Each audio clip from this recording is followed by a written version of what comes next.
శివ అభిషేకం ఫలితాలు.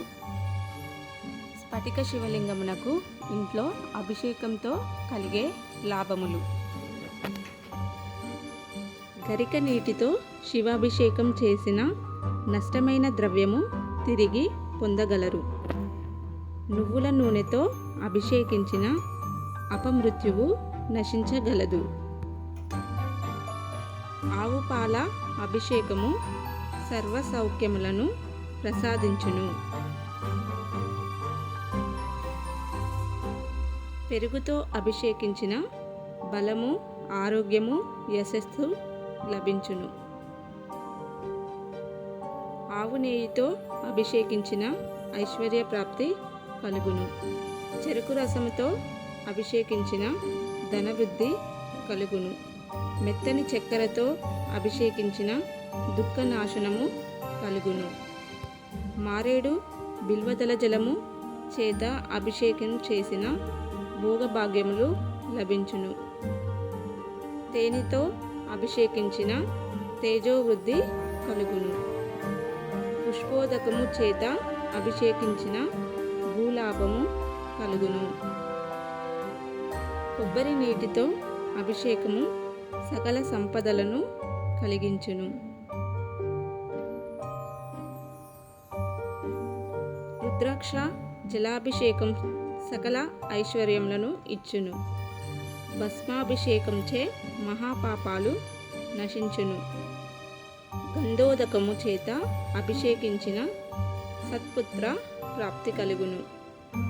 బంగారపు నీటితో అభిషేకము వలన ఘోర దారిద్రము నశించును. నీటితో అభిషేకించిన నష్టమైనవి తిరిగి లభించును. అన్నముతో అభిషేకించిన అధికార ప్రాప్తి, మోక్షము మరియు దీర్ఘాయువు లభించును. శివ పూజలో అన్నలింగార్చనకు ప్రత్యేక ప్రాధాన్యత కలదు. పెరుగు కలిపిన అన్నముతో శివలింగానికి మొత్తంగా అద్ది పూజ చేయుదురు. ఆ అద్దిన అన్నాన్ని అర్చనాంతరం ప్రసాదముగా పంచిపెట్టెదరు. చూడటానికి ఎంతో చాలా బాగుంటుంది అన్నలింగార్చన. ద్రాక్షరసముచే అభిషేకం వచ్చిన ప్రతి దానిలో విజయము లభించగలదు.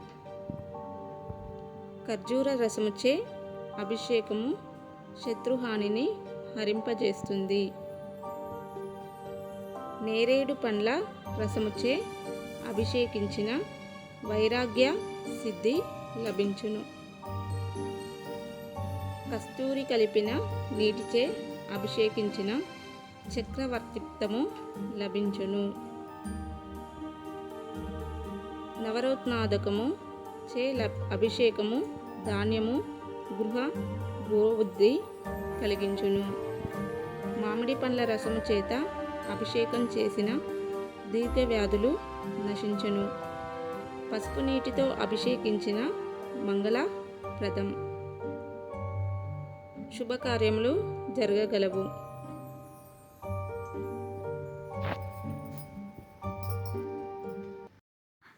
Please like, share, subscribe.